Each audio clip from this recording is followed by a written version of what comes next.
ンタンメンの時代のものだと分かりました。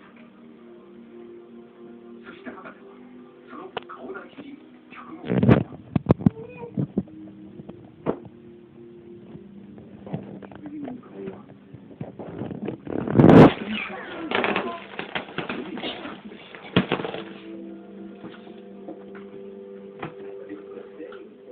これは極めて重要な発見です。ツタンカーメンの墓のすぐ近く、海の上にシアの棺が見つかったわけです。幸運としか言いようがありません。古代エジプト王朝は一夫多妻制でした。